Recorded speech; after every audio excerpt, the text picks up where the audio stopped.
ஸ்தோத்திரம். மாத கடைசி 30ஆம் தேதி தேவாலயத்தில் உங்களை பார்ப்பது மிக சந்தோஷம். யோசேப்புடைய பரிசுத்த வாழ்க்கையை பற்றி நான் பேசிக்கொண்டு வருகிறேன். யோசேப்பு ஞானம் உள்ளவன் என்று பேசினேன். யோசேப்பு தேவ பக்தி உள்ளவன் என்று பேசினேன். ஒரு மனுஷனுக்குள்ளா இருக்கிற காரியங்களை பாருங்க. அடுத்தது மூன்றாவதாக யோசேப்பு பரிசுத்த வாழ்க்கை வாழ்ந்தவன். அதுலதான் நேற்று போன வாரத்தில் சில காரியத்தை குறித்து நான் பேசிக்கொண்டு வந்தேன். சபை ஒரு மணவாட்டி, மணவாளன் வரப்போகிறார். மணவாளன் வரும் பொழுது மணவாட்டி சபை எப்படி இருக்க வேண்டும்? அந்த காலத்தில் யூதர்கள் திருமணம் பண்ணும் பொழுது மணவாளன் ராத்திரி 12 மணிக்கு வருவாராம் பொண்ணை பார்க்கறதுக்கு. அப்படி பொண்ணை பார்க்க வரும் பொழுது பொண்ணு மூஞ்சை காட்ட மாட்டாங்க.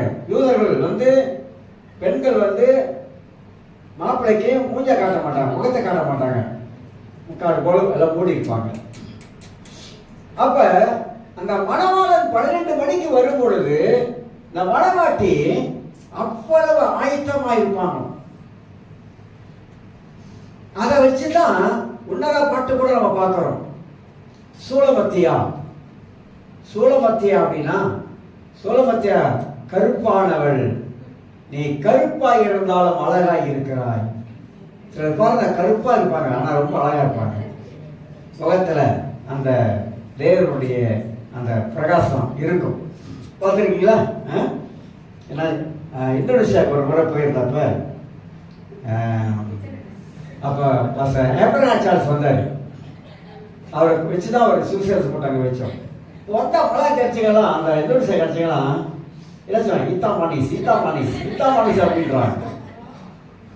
ஸோ அந்த மாதிரி கருப்பா இருந்தாலும் அழகா இருக்கிறார். சாலமோன் காட்டுக்கு போகிறான். காட்டுக்கு போய் வேட்டையாட போவான். வழக்கம் இருக்கு, ராஜாக்கள் அந்த காலத்துல காட்டுல போய் வேட்டையாடுவாங்க. அப்படி காட்டுல வேட்டையாடும் பொழுதுதான் இந்த சூலமத்தியாவை கண்டுபிடிச்சான். பெரும்பாலும் உன்னத பாட்டை வேற நோக்கத்துல வேற கோணத்துல எல்லாரும் பார்ப்பாங்க. ஃபாதரோட பாட்டு படிக்கிறால கவர்ச்சி நாயகனே அப்படின்னு சொல்லிட்டு. ஆனா உன்னத பாட்டு பரிசுத்த ஆவியானவரால் எழுதப்பட்டது. அது மணவாளனை குறித்தும் மணவாட்டியை குறித்து எழுதப்பட்ட காரியம். ஒரு மணவாளன் ஒரு மணவாட்டி மேல எவ்வளவு பாசம் வச்சிருக்கிறான், எவ்வளவு அன்பு வச்சிருக்கிறான் அப்படின்னு சொல்லிட்டு. அதுபோல மணவாளன் வரும்பொழுது மணவாட்டியாகிய சபையாகப்பட்டது. அதற்கு எதிர்கொண்டு போவதற்கு அந்த சபை எவ்வளவு பரிசுத்தத்தில் ஆயத்தமா இருக்க வேண்டும். அதனால்தான் உலகத்துல பாருங்க, இன்னைக்கு நிறைய இயற்கை நேச்சுரல் டிசாஸ்டர் வருது. எதனால வருது? பாவம் பெருகிருச்சுங்க. உலகத்துல எங்க பார்த்தா ஸ்ரீலங்காலாம் என்ன சொல்றாங்க, ஸ்ரீலங்கா பாதி அழிஞ்சு போயிடும் அப்படின்றாங்க. இந்த வேலை செய்யறவங்களாம் ஜெபம் பண்ண சொல்றாங்க ஸ்ரீலங்கா. ஏன்னா வெள்ளம், கெண்டிலாம் பயங்கர, எத்தனை பேர் செத்துட்டாங்களாம் கெண்டியில. கெண்டியை ஒரு மலை பகுதி தெரியுங்களா, அது 3 மணி நேரம் போகணும் கெண்டியில போறதா இருந்தாக்கா மேலுக்கு ஏறி. ஸோ அந்த பகுதியெல்லாம் பயங்கர வெள்ளம், வெள்ளத்துல நிறைய பேர் இறந்துட்டாங்க. இன்னொரு பயங்கரமான ஒரு காத்து வேற வருதான். நேற்று ஒரு ஆள் பயப்படுத்திட்டாரு. கேரளைக்கு போற நேரத்துல டிக்டாக் பார்க்கும்போது உடனே சொல்றாரு, யாரும் 6 மணிக்கு மேல வெளியே போகாதீங்க, பயங்கரமான ஒரு காத்து வருது அப்படின்னு சொல்லிட்டு. நான் அதை கேட்கவே இல்லை. ஏன்னா நேற்று ஆண்டவர் நமக்கு அற்புதமான இயற்கை சூழ்நிலையெல்லாம் மாற்றி கொடுத்தார். எனக்கே ஆச்சரியமாயிடுச்சு உண்மையிலே. அதுக்கு முதல் நாள் தான் விடிய விடிய விடிய மழை பெய்ஞ்சி. ஆனா கர்த்தர் நமக்கு எல்லாம் ஜெயமன், ரோடு ஜெயமும் கிடையாது. சொன்ன டைம்ல போய் எல்லாம் முடிச்சுட்டு சொன்ன டைம்ல எல்லாம் வீடு திரும்பியும். இப்ப ஆண்டவர் இந்த மணவாட்டியை சந்திக்க வர போறாரு. எப்பன்னு தெரியாது. இப்ப என்ன சொல்றாங்க, இயேசுடைய வருகை ரொம்ப ரொம்ப சீக்கிரம். 2026ஆம் ஆண்டுல ஒரு கணிப்பு சொல்றாங்க. 2026 வல்லரசுக்குள்ளாக உலக போர் வரப்போகுது, வந்துடும் அப்படின்றாங்க. வல்லரசுக்குள்ளாக வந்துடும். உலகம் அப்படி அந்த அளவுக்கு ஆயிடுச்சு. எங்க பார்த்தாலும் இன்னைக்கு உலகத்துல பலவிதமான தீமைகள். நம்ம நாட்டை எடுத்துக்கிட்டா நீங்க பாருங்க, செய்தியில பாக்குறீங்க, மற்ற காரியத்தை கேட்கறீங்க, என்னென்னமோ நடக்காத காரியெல்லாம் இன்னைக்கு பயங்கரமா நடக்குதுங்க. பயங்கரமா நடக்குது. இப்ப இடையில ஒரு இதுல பார்த்து பிடிச்ச மந்திரிகளை பிடிச்சிருக்காங்க, மற்ற டாக்டர்களை பிடிச்சிருக்காங்க, யாராவது பிடிச்சிருக்காங்க. எல்லாம் ஹோமோசெக்சுவல், ஆணோட ஆண் உறவு வைக்கக்கூடிய ஒரு இடத்தை ஆயத்தப்படுத்தி அதெல்லாம் செஞ்சு இப்ப பிடிச்சிட்டாங்க. அதுல எவ்வளவு பேர் சம்மந்தப்பட்டிருக்காங்க. எந்த ஒரு நாட்டுல சோதோம் குமார மாதிரி இப்படி வருதோ அந்த நாட்டுக்கு வேணதான். பாவம் எங்க பெருத்து நிக்கிறதோ அங்க அழிவு நிச்சயமா வந்துடும். சோதகுமார் இதே மாதிரி தான். பாவம் பெருத்துருச்சு, வாழ வழியங்க எட்டிருச்சு. ஆண்டவர் பார்த்தாரு, இதுக்கு மேல வைக்கக்கூடாது என்பதுதான் சோதோம். சோதோம் என்பது 5 பட்டணம் சேர்ந்தது. சோதோம் குமாரா 5 பட்டணம் இருக்குது உள்ளுக்கு. எல்லா பட்டணத்திலையும் இந்த வேலை இருக்குது. ஆனா சோதோமுடைய பாவம் அதிகமாக பெருத்ததுனால ஆண்டவர் அழிக்கக்கூடிய சூழ்நிலை ஏற்பட்டுருச்சு. அப்ப அழிவு எதனால வருது? பாவம் எங்க பெருகுதோ அங்கே அழிவு வரும். இல்ல பாஸ்டர், ரோமர் 6ஆம் அதிகாரத்துல கொஞ்சம் வாசித்து பாருங்க. பாவம் எங்க பெருகுதோ அங்க கிருபை பெருகும்.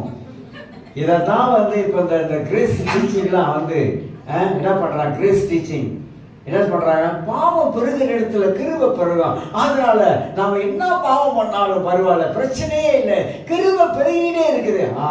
பெருகும், கிருபை பெருகும். அப்படி ஒரு மொட்டையா ஒரு வசனத்தை எடுத்துக்கிட்டு நாம பார்க்க கூடாது. அதனால உலகத்துல எங்க பார்த்தாலும் பரிசுத்தத்துக்கு பதிலாக உலகத்துல இந்த பாவத்துடைய வேர் அதிகமாக பிடிக்கிறது.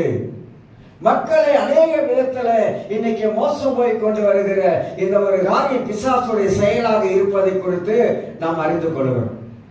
அதனால தான் போன வாரத்தில் சொல்லும் பொழுது ரட்சிப்பை பெற்று நாம் என்ன செய்ய வேண்டும்? ரட்சிப்பு என்பது நல்லா சிந்திக்கணும். ரட்சிப்பு என்பது ஒரு பெரிய ஒரு இறையிலே அதில் இருக்குது, ஒரு தியோலஜி அதில் இருக்குது. ரட்சிப்பை குறித்து ரட்சிப்பு என்பது நம்ம வாழ்க்கையில நம்ம பெற்றது இலவசம் தான். அது ஒரு படிதான். ரட்சிப்புல 3 காலகட்டங்கள் இருக்குது. Past tense, present tense, future. முடிந்த காலங்கள், இப்ப இருக்கிற காலம், இப்ப எதிர்காலம். எதிர்காலத்துல நாம எப்படி இருக்க போறோம்? முடிந்த காலங்களில் ஆண்டவரை ஏற்றுக்கொண்ட பொழுதோ அந்த காலங்கள் நமக்கு முடிவடைந்தது. இயேசு ரத்தத்தால் கழுவப்பட்டு நாம இப்போது வாழ்ந்து கொண்டிருக்கிற இந்த காலத்துல, நிகழ்காலத்துல நாம எப்படி வாழ்ந்து கொண்டிருக்கிறோம்? கிறிஸ்தவர்கள் கைவிடப்படுவாங்களா? ஆமா, கைவிடப்படுவாங்க. யாரெல்லாம் கைவிடப்படுவாங்க? பைபிளை கொஞ்சம் வாசிச்சு பாருங்க.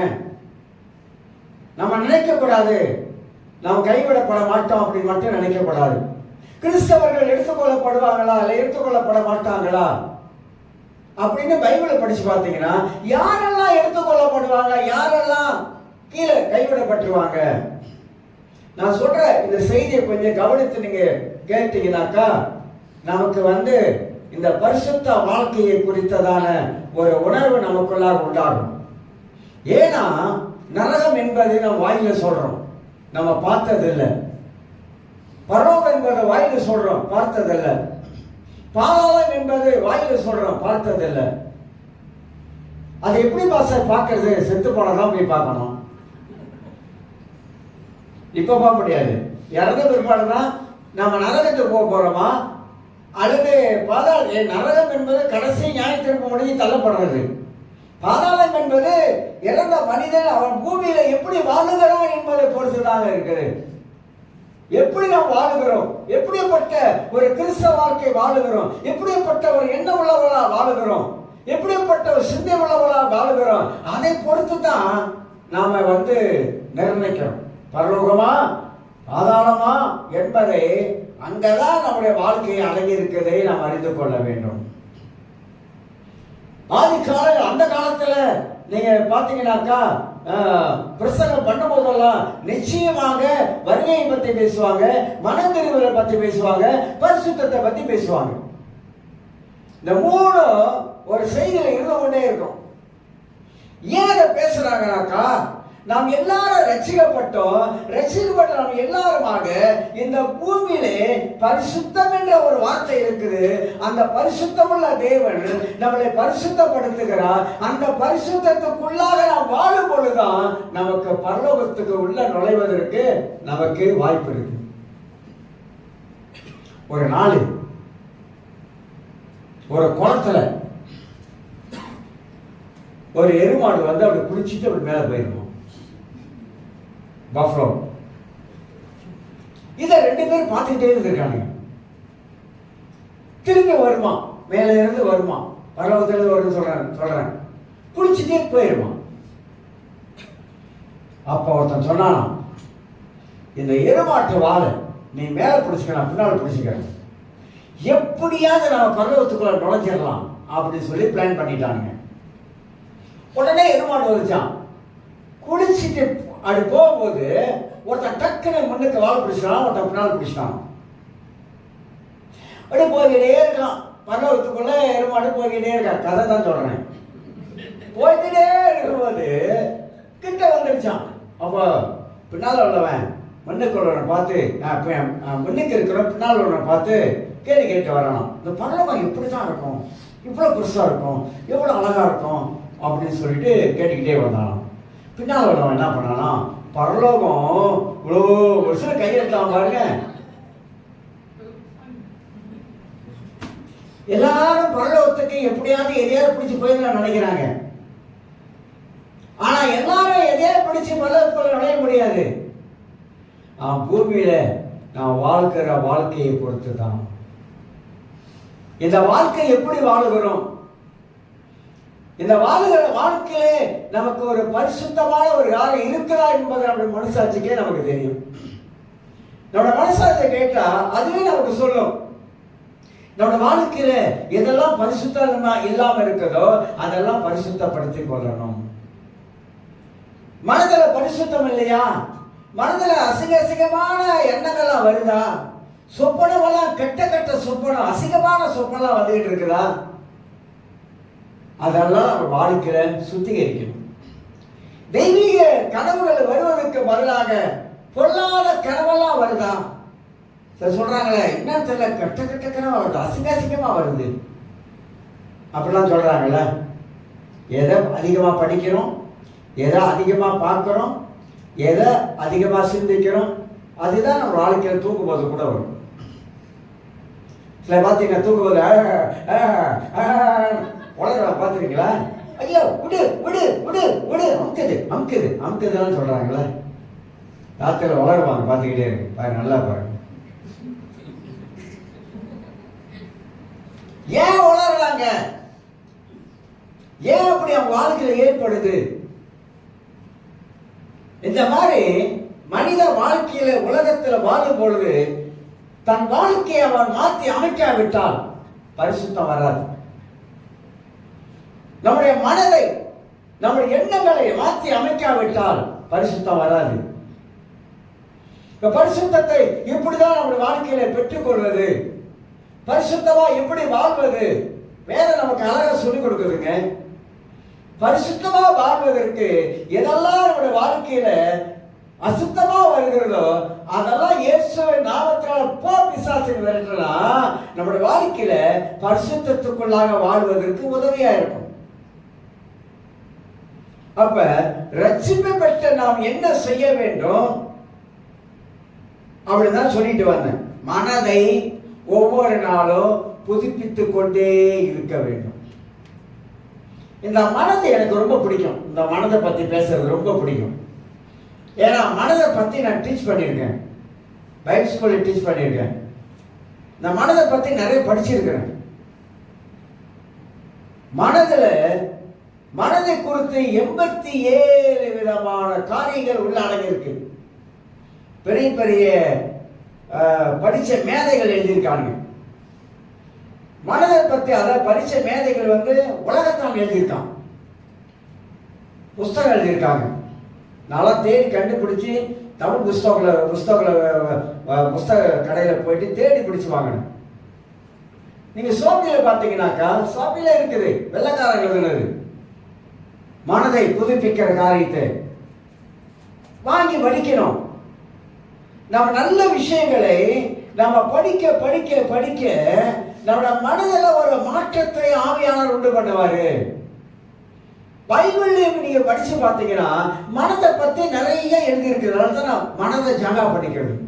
இந்த மனதை பாதுகாத்துக் கொள்ளணும். இந்த மனதில் தான் பல ரகசியம் இருக்குது. இந்த மனதில் தான் பல காரியத்தை யோசிக்கிறோம். இந்த மனதில் தான் பல காரியத்தை உள்ள சேர்த்து வைக்கிறோம். எதை சேர்த்து வைக்கிறோம்? யாராவது சிந்திக்காத ஆள் இருக்காங்களா? இல்லவே இல்லை, பைத்தியக்காரனை தவிர. நாம சிந்திக்கிறோம். எதை சிந்திக்கிறோம்? எந்தெந்த காரியத்தை சிந்திக்கிறோம்? எப்படியெல்லாம் சிந்திக்கிறோம்? எப்படியெல்லாம் யோசிக்கிறோம்? இது ரொம்ப ரொம்ப முக்கியமானது. அதனால்தான் மனித வாழ்க்கையில இந்த மனதை நம்முடைய வாழ்க்கையில ஒவ்வொரு நாளும் பல காரியங்களை ஒருத்தர் சொல்றாரு, இந்த மனதுக்குள்ள ஒரு நாளைக்கு 10,000 விதமான எண்ணங்கள் போயிட்டு தான் இருக்குமா. அப்ப இந்த மனதை நம்ம சரியா வைத்துக் கொண்டால், இந்த மனதை பரிசுத்தமா வைத்துக் கொண்டால், நம்முடைய கண்ணை பரிசுத்தமா வைத்துக் கொண்டால், நம்முடைய வாழ்க்கையில பரிசுத்தம் நம்ம உள்ளுக்கே அது காணப்படும். பார்ப்பதினால வருகிற அசுத்தங்கள், நம் வாழ்க்கையில கேட்பதனால வருகிற அசுத்தங்கள். கேட்கறதுனால கூட வருது. ஆமா, உங்களுக்கு தெரியுமா எவ்வளவு பேர் பேசுற வார்த்தையில பல காரியத்துல பேசுற வார்த்தையில சில அசுத்தமான வார்த்தைகள், கெட்ட வார்த்தைகள், இதெல்லாம் ஒரு மனிதனுடைய மனதை பாதிக்குது, எண்ணங்களை கெடுக்குது, பரிசுத்தத்தை கெடுக்குது. அதான் சொல்லுவாங்க, சேர்றாள் கூட சேர்வா அப்படின்னுவாங்க. ஏன் அப்படி சொல்றாங்கன்னாக்கா, நம்ம சேராத ஆள் கூட சேர்ந்துட்டா அவன் நமக்கு சொல்லிக் கொடுப்பான். ஆணும் சரி பெண்ணும் சரி. நீங்க நினைக்காதீங்க, பெண்ணெல்லாம் சாதாரண ஆள் இல்லை, சாதாரண ஆள் இல்லை. ஆணும் சரி பெண்ணும் சரி, ரெண்டு பேரும் சொல்றேன். ஒரு சமயம் பஸ்டர் கேபிரியல் ஜெபநாதன் என்ன இருக்காரு, அவரு நாங்கள் ஒரு 6-7 பேர் இந்த காலேஜில் படிக்கிற பிள்ளைங்க. எனக்கு காலேஜில் படிக்கிறேன், நான் காலேஜில் எல்லாரும் சொல்லலை, நான் சொல்கிறேன், நான் பார்த்ததை சொல்கிறேன், போனதை சொல்கிறேன். எல்லாரும் காலேஜில் படிக்கிறேன், எல்லா காலேஜில் படிக்கிறீங்க, இந்த யூனிவர்சிட்டியில் படிக்கிறேன், அந்த யூனிவர்சிட்டியில் படிக்கிறேன், எல்லா சிட்டிலையும் படிங்க. ஆனால் அவங்க எப்படி வாழ்றாங்க தெரியுமா உங்களுக்கு? ஒருத்தர் சொல்கிறார், ஒரு ரட்சிக்கப்பட்ட ஒரு மனுஷன் என்கிட்ட சொல்ற, பஸ்ஸை என் பிள்ளைய போய் ஏற்ற போகிறேன், பஸ்ஸை காலேஜில் படிக்கிறது ஏற்ற போகிறேன். அவாவும் ஒரு மோட்டர் பைக்கில் நிற்கிறான். என்னான்னு பார்த்தாக்கா அவாவும் ஒரு பிள்ளையை ஏற்றிட்டு போகிறான், ஒரு பிள்ளையை ஏற்றிட்டு போகிறான். நான் பார்த்தேன், என் பிள்ளை இங்கே படிக்க சரிப்பட்டு வராது சொல்லி காலேஜே மாற்றிட்டேன். அதே மாதிரி யூனிவர்சிட்டி பாவம் எடுத்த இடம். உங்களுக்கு தெரியுமா தெரியாதா? எனக்கு தெரியாது. எனக்கு தெரியும். ஒரு யூனிவர்சிட்டியில் படிக்கிற ஒரு டீச்சர் ஒரு நாள் ஒரு இடத்துல ஒரு 3 நாள் கூட்டத்தில் பேசிட்டு அந்த அந்த பொண்ணு வீட்டுக்கு வந்துச்சு. எங்கே வீட்டுக்கு வரல, ஒரு பாஸ்டர் வீட்டில் தங்கியிருக்கும் போது அது கதையா சொல்லுது. பாஸ்டர், எல்லாரும் நினைக்கிறாங்க யூனிவர்சிட்டி என்பது பெரிய ஒரு நல்ல இடம் அப்படின்னு நினைக்கிறேன். யூனிவர்சிட்டி என்பது நல்ல இடம் கிடையாது. படிக்கணும், அவசியம் தான் படிக்கணும். ஆனா அங்க நடக்கிற பாவ காரியங்கள் கொஞ்சம் நஞ்சம் இல்ல. வாத்தியார்ல இருந்து 100 மார்க் வேணுமா, 89 மார்க் பாஸ் பண்ணணுமா? உண்மையை சொல்றாங்க, பாஸ் பண்ணணுமா? அந்த மாதிரிலாம் இன்னைக்கு உலகத்துல நடக்குது. பல காரியம் நடக்குது, பல சம்பவங்கள் நடக்குது. அதனால இன்னைக்கு உலகத்தை எங்க பார்த்தாலும் நீங்க பாருங்க, பள்ளியில படிக்கிற காரியம்லாம், இன்னைக்கு நம்ம கேட்கிற காரியம்லாம் வித்தியாசமா வருது. சிறு பிள்ளையிலே இந்த பால் உறவு காரியம், செக்ஸ், சின்ன பிள்ளை படிக்கிற வயதிலே இன்னைக்கு நடக்குது. பிள்ளைய அந்த அளவுக்கு மோசமாயிட்டாங்க. ஏன்? பார்க்கிற காரியங்கள், தவறான காரியங்களை பார்க்கிறாங்க. அந்த தவறான காரியங்கள் பார்ப்பதனால அவங்களுக்குள்ளாக இந்த பிசாசு ஒரு ஆசை என்ன ஒரு ஆவியை உள்ள கொண்டாந்து வச்சிடறான். அதுதான் அந்த காலத்துல சொல்லுவாங்க, அப்ப சொல்லுவாங்க, ரொம்ப அப்பெல்லாம் ரொம்ப கண்டிப்புங்க, சும்மா லேசுல இல்லை. அப்ப என்ன சொல்லுவாங்க, பரிசம் போட்டுட்டான், பொதுவாக சொல்றேன். அந்த காலத்துல சொல்லுவாங்க, பரிசம் போட்டா நீ பரிசம் தான் போட்டிருக்குது, வெளியில எங்கேயும் போகக்கூடாது கூட. அப்ப அவ்வளோ கண்டிஷன், மோட்டர்லாம் போகக்கூடாது. அப்போ கார்லாம் பெரும்பாலும் யாரும் வச்சுருக்கா, மோட்டரில் கூட நீ ஏறி போகக்கூடாது, அப்படிலாம் கண்டிஷன் வச்சுருந்தாங்க. ஏன்னாக்கா பரிசம் தான் போட்டிருக்குது. எத்தனை காரியங்கள் பரிசம் போட்டு நின்றுச்சு தெரியுங்களா?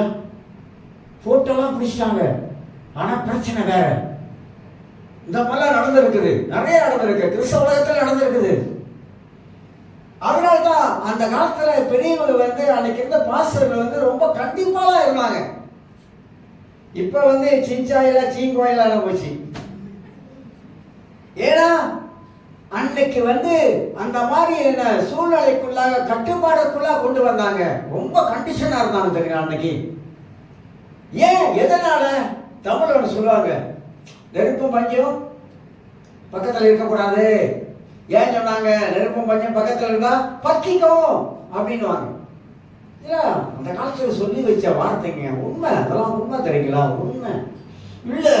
அதெல்லாம் நான் இதா இருப்பேன், நான் அப்படி இருப்பேன், இப்ப அதெல்லாம் இந்த கதையெல்லாம் நம்ம கிட்ட வேண்டாம். நாங்கெல்லாம் பார்த்தாச்சு, எத்தனையோ பார்த்தாச்சு, எவ்வளவோ பார்த்தாச்சு.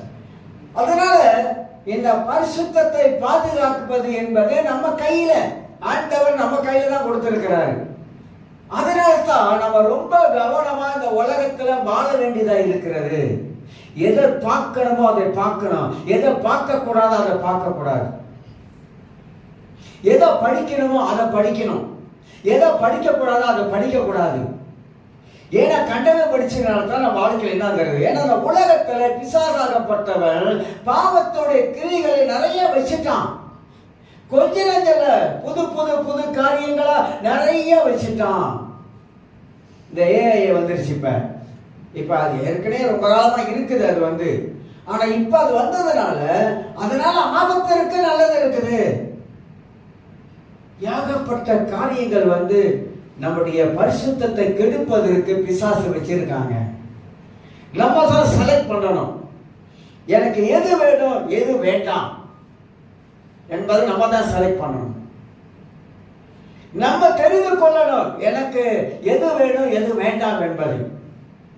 அதாவது ஆண்டவர் தெரிந்து கொள்ள வேண்டிய காரியத்தை நாம் தெரிந்து கொண்டாதான் நமக்குள்ளாக இந்த பரிசுத்தம் இருக்கு. அதனால்தான் மனது கெட்டு போகுது. மனதை பிசாசு கெட வைக்கிறான். பல காரியத்துல நம்முடைய எண்ணங்களை கெட்டு போக வைக்கிறான். அதனால்தான் மனதை எப்போதுமே நம்ம பாதுகாத்து கொள்ள வேண்டும். தேவையில்லாததை நம் வாழ்க்கையில தள்ளி விட்டுக்கிட்டே போயிடும். ஆக ரோமர் 12:2 இப்பிரபஞ்சத்தை பிசாசானவன் நம்முடைய மனக்கண்ணை கூடாக்கி இருக்கிறான். இந்த உலகத்துக்கு ஒத்த வேஷம் தெரியாமல் கர்த்தருடைய சித்தம் என்னதென்று பகுத்தறியத்தக்கதாக நம்முடைய மனதை புதிதாக்கிக்கிட்டே வரும். புதிதாக்கி கொண்டே வரும். புதுசா வச்சு கொண்டே இருக்கணும். இயேசு ரத்தத்தால் கழுவப்பட்டு கொண்டே இருக்கணும். ஆக மனதில் தான் எல்லாமே அடங்கிருக்கு. அப்ப எதை அதிகமாக பார்க்கிறோம், எதை அதிகமாக சிந்திக்கிறோம், எதை அதிகமாக கற்பனை பண்ணுகிறோம், எதை அதிகமாக கற்பனை பண்ணி உட்கார்ந்துட்டு இருக்கோம். சில ஆசை கனவுலாம் காணுவாங்க, பார்த்துருக்கீங்களா? ஆசை கனவு, அப்புறம் தோசை அப்பள வடையாங்க, உட்கார்ந்துக்கிட்டே பாவம் செய்கிறாள் பார்த்துருக்கீங்களா? இருக்காங்க. உட்கார்ந்துக்கிட்டே பாவம் செய்கிறாள் இருப்பாங்க. எண்ணமெல்லாம் அசுத்தமான எண்ணமா இருந்தா உட்கார்ந்துக்கிட்டே பாவம் செய்ய ஆட்களா இருப்பாங்க. உலகத்துல பாருங்க, லெஸ்பினிசம் இருக்குது. பெண்ணு லெஸ்பினிசம். ஏன்? எதனால வந்துச்சு இது? ஏன் இந்த லெஸ்பினிசம் வந்துச்சு? ஒரு நாள் உங்களுக்கு தெரியும், இந்தியாவில் இருந்து வந்த பாஸ்டர் காலை முத்துக்குமார் எல்லாம் தெரியும், இங்கெல்லாம் வந்திருக்கு, நிறைய வரைக்கும் வந்திருக்கு. ஒரு இடத்துல கேம்ப்ல, மலாக்கால ஒரு இடத்துல கேம்ப்ல, அது உள்ளுக்க அங்கே கேம்ப் கூட்டம் நடக்குது. நான் போயிருந்தேன். அப்போ ஒரு ஒரு கிறிஸ்தவ பெண்ணு, ரசிக்கப்பட்ட பிள்ளை தான், பயங்கர அசத்தாரு. அப்போ அவருக்கு வந்து என்ன சொல்றாரு, இந்த அசத்தாவி ஏன் அந்த பிள்ளைக்கு பிடிச்சிச்சுனாக்கா, அந்த பிள்ளையோடைய வாழ்க்கை முறை சரியில்லாமல் இருந்திருக்கு. பெண்கள் வந்து, நான் சொல்றேன், பெண்கள் வந்து தங்களை தாங்களே தங்கள் இன்பத்தை அவங்க வந்து அனுபவிக்கிற ஒரு இதுதான் பாவத்துடைய உச்சகட்டத்துக்கு வந்துருது. நான் கொஞ்சம் தெளிவா சொல்றேன். ஏன்னா இதெல்லாம் நம்முடைய பரிசுத்தத்தை கெடுத்துரும், பரிசுத்த வாழ்க்கை வீணாக்கிறோம். ஏன்னா அந்த மாதிரியான ஆவிதான் கிரிகை செய்ய ஆரம்பிக்கும். இன்னொரு சம்பவத்தை சொல்றதெல்லாம் மனசுல வளர்றதுனால சொல்றேன். என்ன ஒவ்வொரு என்ன சொல்ல மாட்டேன், என்ன கண்டுபிடிச்சிருவீங்க. அப்ப இந்த பொண்ணு அசுத்தாவி பிடிச்சிருக்கு, நான் தான் டீல் பண்றேன், அந்த ஆவியை வந்து டீல் பண்ணிட்டு இருக்கிறேன் ஒரு இடத்துல. என்னன்னு பார்த்தா இந்த அசுத்தாவியோடைய ரகங்கள் வந்து நிறைய வித்தியாசம் இருக்கு, தெரியுங்களா? இந்த இந்த ஒரு இந்த மாதிரி ஆவியெல்லாம் வந்து தவறான போக்கில் போகிற இந்த ஆவியெல்லாம் வந்து ஒரு வாடை வரும், ஒரு வித்தியாசமான வாடை வரும், நம்ம கண்டுபிடிச்சிடலாம். ஆவிகளுக்குள்ள சில வாடைகள் இருக்குது. இல்லை பஸ் இப்போதான் புதுசாக கேள்விப்படல, இது ரொம்ப காலமாக இருக்குது. இந்த ஆவிகளுக்குள்ள சில வாடைகள் வெளியாகும். இந்த பிள்ளைய ப்ரே பண்ணும்போது ஒரு ஆவி அலகடிச்சு விழுவுது. அப்ப அது பார்க்க ஒரு பயங்கரமான ஒரு கவுல் அடிக்குது, ஒரு வாடை வருது. எல்லாம் முடிச்சுட்டு உட்காந்து இந்த பிள்ளைக்கு கவுன்சிலிங் பண்றேன், உட்காந்து பேசுறேன். எதனால வந்துச்சு, ஏன் வந்துச்சு அப்படின்னு கேட்டா அந்த பிள்ளை கதையை சொல்லுது. இந்த மாதிரி ஒரு இந்தோனேஷியா காட்சி வந்து எனக்கு ஒரு டேப் கொடுத்தா, அந்த காலத்துல பெரிய டேப் இருக்குல்ல போட்டு பார்க்கறது, வீடியோ டேப் பெருசு இருக்கும் பாருங்க, அதை கொடுத்தா நான் போட்டு பார்த்தேன். அது என்னன்னு பார்த்தா ப்ளூ ஃபிலிம். இதை வந்து ஒரு முறை பார்த்தோன்னே திருப்பி என்ன பார்க்க சொல்லுது. இதை பார்த்ததுனால என் வாழ்க்கையில அந்த ஆவி, நான் சொல்றதெல்லாம் உண்மை, கட்டுக்கதை இல்ல, நடந்த சம்பவங்களை சொல்றேன். ஏன் சொல்றேன்னா, பரிசுத்தத்தை குலைப்பதற்கு பிசாசாகப்பட்டவன் நம்மளை இந்த மாதிரியான காரியத்தெல்லாம் நம்ம இழுத்து கொண்டு போவான். அதனால்தான் கவனமா இருக்கணும். யார் என்ன பேசுறான்னு கொஞ்சம் கவனமா கேளுங்க. நீங்க ஸ்கூல்ல படிக்கலாம், பள்ளி படிக்கிற பிள்ளைகளுக்கு கூட கவனமா நீங்க பழகணும், கவனமா சேரணும். ஏன்னா உலகத்தில் இருக்கிற பிள்ளைகளுடைய எண்ணங்கள், சிந்தனைகள் எல்லாம் வித்தியாசமானது, நம்மள மாதிரி இருக்காது. இந்த மாதிரி நிறைய உலகத்தில் நடக்குதுங்க. நிறைய கிறிஸ்தவ பிள்ளைகள் வீணா போனதுக்கு, கெட்டு போனதுக்கு என்ன காரணம்னாக்கா, பிள்ளைகள் வந்து இன்னொரு பிள்ளையோட கலக்கம் வந்து சொல்லி கொடுத்தது. எனக்கு ஒரு பாய் ஃப்ரெண்ட் இருக்கான், ஏன் நீ உனக்கு மட்டும் இல்லை, ஏன் உலகத்தில் எனக்கு ஒரு பாய் ஃப்ரெண்ட் இருக்கான் தெரியுமா? இன்னொரு சொல்லலாம் எனக்கு தான் இருக்கான், இன்னொரு சொல்லலாம் எனக்கு தான் இருக்கான். நம்ம அப்படியே உட்காந்து கேட்டே இருப்போம், எல்லாம் ஃப்ரெண்டு தானே, அதனால ஸ்கூல் படிக்கிற பிள்ளைங்க. எனக்கு இருக்கா, நான் ஒரு ஆள் வச்சிருக்கலாம், இவ்வளோ ஆள் வச்சிருக்கா, உனக்கு ஒன்றே இல்லையா, பேசி விட்டேன், ஏன் பார்த்த மாதிரி பேசுறேன் அப்படின்னு நினைக்கிறீங்களா? எனக்கு தெரியும், பேசி விட்டா உனக்கு ஒண்ணு அப்படின்னு சொல்லுங்க. சரி பேசி விடு அப்படின்னா நீ விழுந்தான அர்த்தம், பெரிய ஒரு கிணத்துல போய் விழப்படலாம் அர்த்தம். ஏன்னாக்கா இதுங்கெல்லாம் படிக்கிறதோட நிப்பாட்டில, அப்பா சம்பாதிச்சு அம்மா சம்பாதிச்சு பிள்ளைகளை படிக்க வைக்கிறாங்க. ஆனா பிள்ளைங்க இங்க வந்து நாடகமா ஆடுதுங்க. ஒரு நாடகம் 2 நாடகம் பல நாடகம் ஆடிட்டு இருக்காங்க. ஆனா நம்ம பிள்ளைங்க அப்படி இல்லை. உலகத்துல சொல்றேன், உலகத்துல அப்படி இருக்குது, நிறைய இருக்குது, சொல்ல முடியாத அளவுக்கு இருக்குது. கடைசியா பிள்ளைய படிச்சு முடிச்ச கையோட அப்புறம் பார்த்தா வேற கதையா இருக்கு. எல்லாமே நிறைய நடக்குதுங்க, நிறைய. அதனால்தான் கர்த்தருடைய பிள்ளைகள் நம்முடைய வாழ்க்கையில இந்த மனதை கெடுக்கிற காரியங்கள் பல விதங்களில் பிசாசாகப்பட்ட வருவான். கேர்ஃபுல்லா இருக்கணும். பேசுற பேச்சுல கவனமா இருக்கணும். பேச்சில் ஆசை காட்டுற பேச்சு இருக்குது, ஆசை காட்டி மோசம் போக்குற பேச்சு இருக்குது, நயவஞ்சக பேச்சு இருக்குது, அப்படியே பேச பேச அப்படியே ஜொல்லு வடிகிற பேச்சே இருக்குது. பேச பேச ஜொல்லு வடியும், ஜொல்லு வடிகிறதே தெரியாது. பார்த்துருக்கீங்களா? அந்த மாதிரிலாம் இருக்குது. இருக்குதுன்றா, இல்லாதத சொல்லல, இருக்குது. சொக்கிடுவான். அப்படியே விடிய விடிய விடிய விடிய விடிஞ்சு பேசுற ஆட்கள்லாம் இருக்காங்க. ஒருத்தர் சொல்றாங்க, பஸ் என் பிள்ளை போன தலைமாட்டு பக்கத்திலேயே வச்சிருக்கு பஸ். ராத்திரெல்லாம் போனு 3 மணிக்கு 4 மணிக்கு 5 மணிக்கு வரைக்கும் போகுது. டாப் ஆகும், டாப் ஆப் மேல டாப் ஆகும், டாப் ஆப் முடியுதா, டாப் ஆப் டாப் ஆப். அவர் பெரிய ஆப்பா வந்துடும். நடக்குதுங்க. எல்லாம் சொல்றேன். ஒரு அம்மா வந்து சொல்றாங்க, அப்படியே சொல்றாங்க, இன்னைக்கு அதெல்லாம் கடவுளை விட்டு போச்சுங்க எல்லாம். எதனால? ஏன் அப்படின்னா, மனதை கெடுப்பதற்காக இந்த உலகத்துல பிசாசாகப்பட்டவன் பல விதங்களில் நம்முடைய பரிசுத்தத்தை கெடுக்கிறான். தேவனுடைய சுத்தம் என்ன, அவருடைய விருப்பம் என்ன? நாம் இந்த உலகத்துல ஆண்டவருக்காக பரிசுத்தமாக வாழ வேண்டும் என்பதுதான் அவருடைய விருப்பம், அதுதான் அவருடைய சித்தம். அப்ப அதை வந்து சாத்தான் வந்து குறி வைத்து அடிக்கிறான். அழகா குறி வைத்து அடிக்கிறான். ஒரு ரட்சிக்கப்பட்ட ஒரு ஆண், ஒரு ரட்சிக்கப்பட்ட பெண்ணு, இவங்க 2 பேரும் அவங்க மனதால அவங்க தெய்வீக அன்பை காட்டி விரும்புறது வேற. ஆனா அதே ஒரு ரட்சிக்கப்படாத ஆணா இருந்தாலும் பெண்ணா இருந்தாலும் நம்ம அவங்க மேல நம்ம பாசம் வைத்து அன்பு வைத்து விரும்பினா அவன் எண்ணமெல்லாம் வேற. எத்தனை பேர் ஏமாத்தப்பட்டிருக்காங்க, எத்தனை பேர் ஏமாந்து இருக்கிறாங்க. நான் ஏற்கனவே ஒரு சம்பவம் சொல்லியிருக்கேன், மறந்துட்டீங்களா? ஞாபகம் வச்சுக்கேன். அதெல்லாம் நினைக்கிறேன் கதை சம்பவம்லாம் ஞாபகம் இருக்கும். கண்டிப்பா கண்டிப்பா இதெல்லாம் மறக்க முடியாது. கதையெல்லாம் ஏதோ எது ஞாபகம் இருக்கமோ இல்லையோ, பஸ் அன்னைக்கு ஒரு கதை சொன்னீங்களே அப்படின்னு பசங்க சொல்ல மாட்டாங்க, அன்னைக்கு ஒரு கதை சொன்னீங்களே அப்படின்னுவாங்க.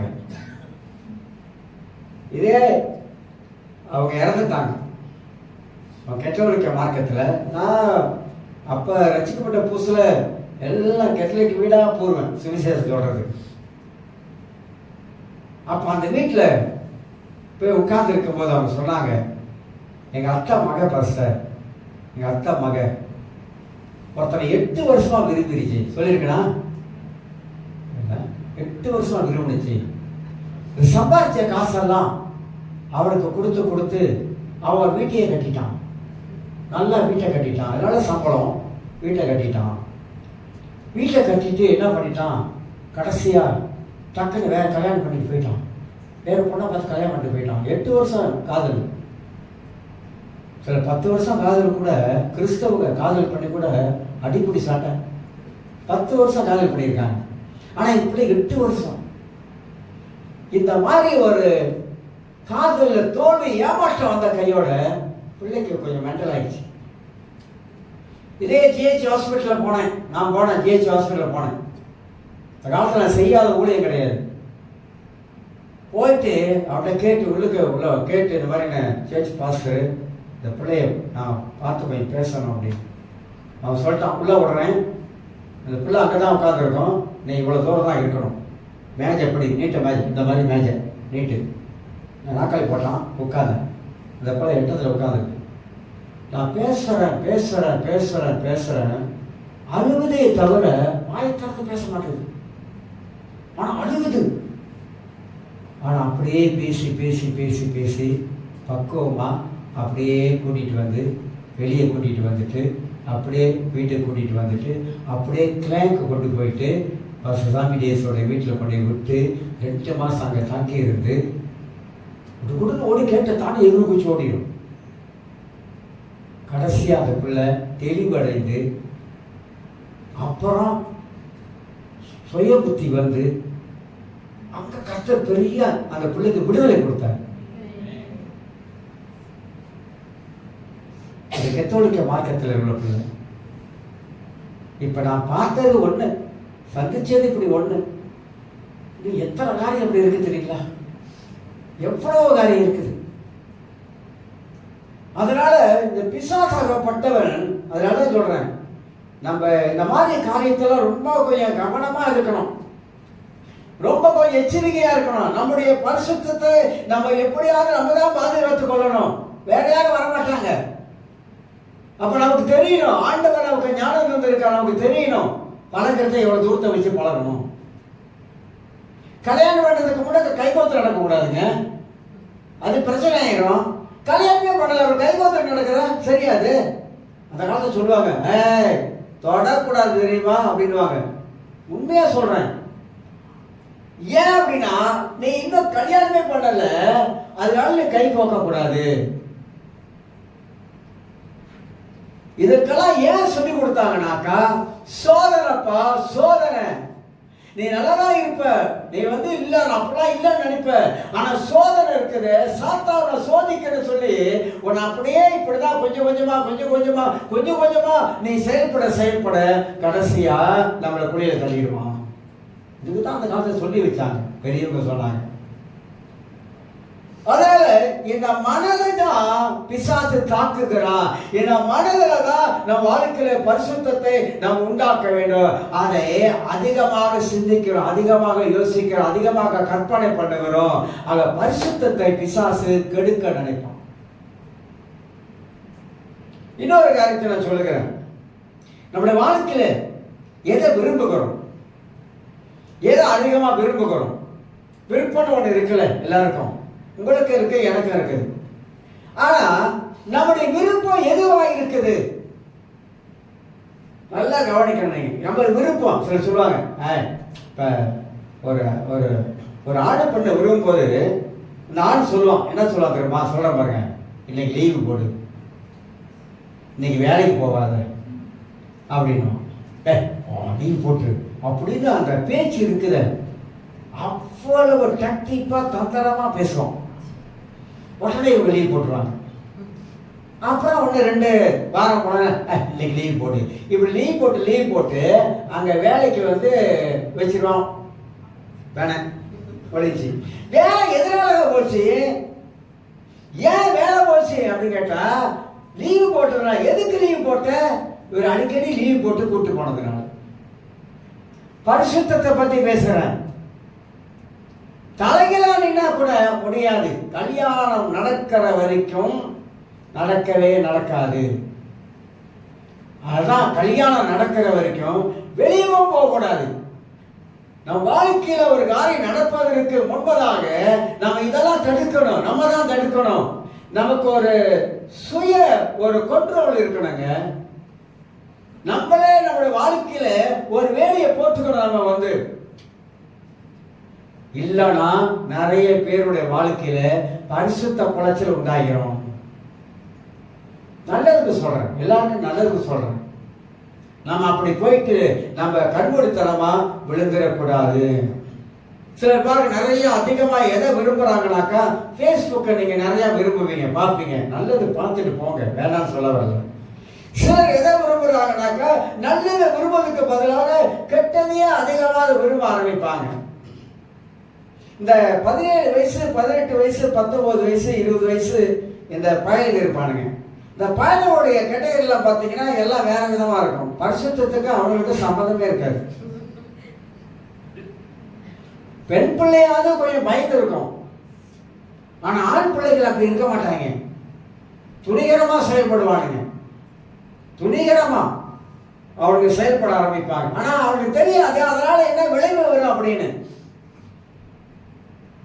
அதனால நம்முடைய வாழ்க்கையில பரிசுத்தத்தை நம்ம கட்டி காப்பதற்கு நம்ம பார்க்கிற கண்களை பொறுத்து இருக்கு. எதை பார்க்கிறோம், நல்லதை செலக்ட் பண்றோமா, கெட்டதை செலக்ட் பண்றோமா, நமக்குள்ளாக என்ன ஆசை இருக்குது, என்ன ஆசை இருக்குது.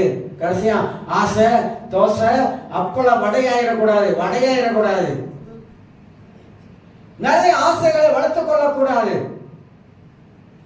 ஆசைகள் இருக்க இருக்குது. ஆனால் நல்ல ஆசைகளா?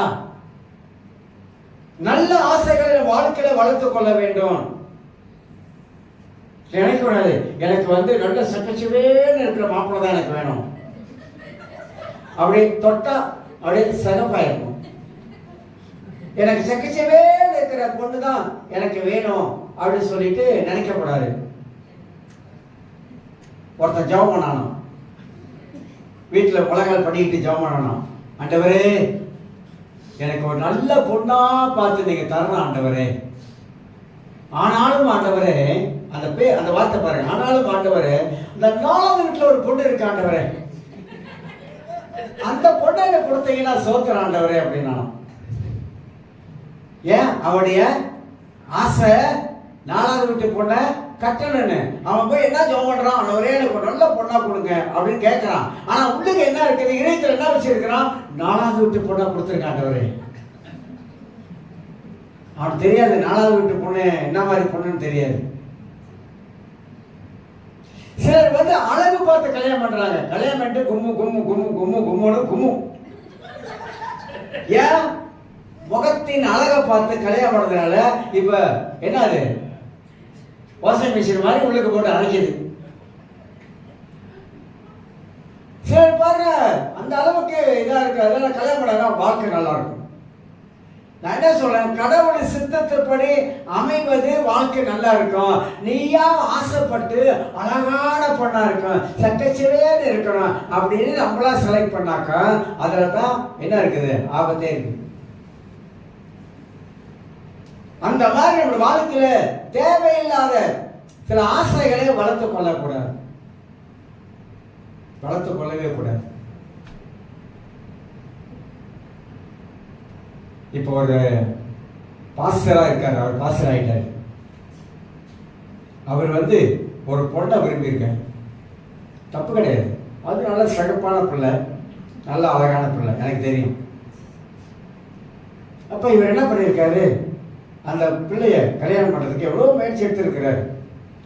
அந்த பொண்ணுக்கு இவரை பிடிக்காதனால இவர் அப்படியே கிறிஸ்தவ விட்டு அப்படியே கொஞ்சம் பின்மாறி போயிட்டாரு. ஆளு போயிட்டு உலகத்தை மாறி போயிட்டாரு.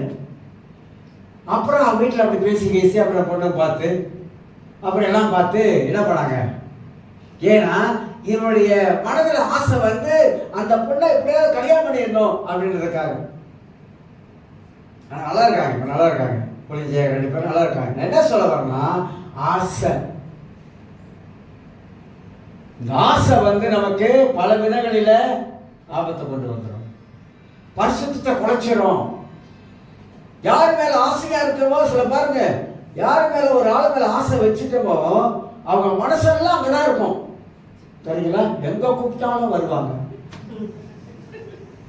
ஏன்னா அந்த ஆசை, அது ஆசை, பாசம் இல்ல, பாசம் கிடையாது. பாசத்துல அப்படி இல்லை, நினைக்காதீங்க ஐயோ ரொம்ப பாசம் ரொம்ப பாசம், அதெல்லாம் கிடையாது. அந்த ஆசை.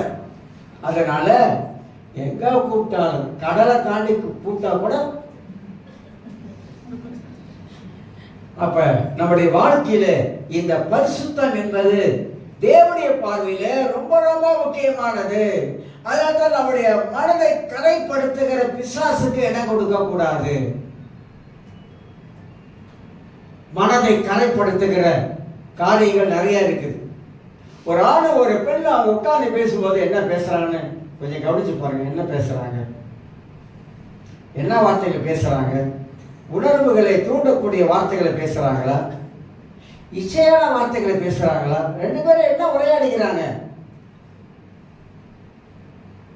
இதெல்லாம் ஒரு மனிதனுக்கு பரிசுத்தத்தை கெடுக்கிற காரியமாயிரும். அதனால மனதை கரைப்படுத்துது, மனம் கரைப்பட்டு போகிறது. அது மட்டுமல்ல, இத பாவத்தோட எண்ணம் நமக்குள்ளாக உண்டாக ஆரம்பிக்கிறது. இதனால ஒரு தனிப்பட்ட மனிதனுடைய பரிசுத்தமே கெட்டு போகுது. கெட்டு போறதுனால தான் பிசாசு ரொம்ப ஈஸியா உள்ள நுழைய ஆரம்பிக்கலாம். ஒரே ஒரு காரியத்தை எடுத்துட்டு நிப்பாட்டிடுறேன். பொண்ணு ராஜாக்கள் எல்லாருக்கும் தெரியும். ஒரே ஒரு காரியத்தை மட்டும் பேசிட்டு நிப்பாட்டுறேன். ஒன்று ராஜாக்கள் 11ஆம் அதிகாரம். எல்லாருக்கும் தெரியும், தெரிஞ்ச சம்பவம். இதில் நீங்கள் பார்த்தீங்கன்னா சாலமோன் ஒரு ஞானம் உள்ளவன் தான். ஆனால் ஞானம் இல்லாமல் எப்படி நடந்து கொண்டான் அப்படின்னு இதில் பார்க்கணும். எப்படி ஞானம் இல்லாமல் நடந்து கொண்டான், எதனால் இப்படி நடந்து கொண்டான், நடந்து கொண்டதுக்கு என்ன காரணம் என்பதையும் இதில் பார்க்கிறோம். 11ஆம் அதிகாரம், 1 ராஜாக்கள் 11ஆம் அதிகாரத்தை நான் வாசிக்கிறேன். ராஜாவாகிய சாலமோன் பார்வோனின் குமாரத்தியை நேசித்ததும் அல்லாமல் மோவாபியரும் அம்மோனியரும் ஏதோமியரும் சீதோனியரும் ஏத்தியரும் ஆகிய அந்நிய ஜாதியான அநேக ஸ்திரீகள் மேலே என்ன வச்சான்? ஆசை வச்சான். ஆசை.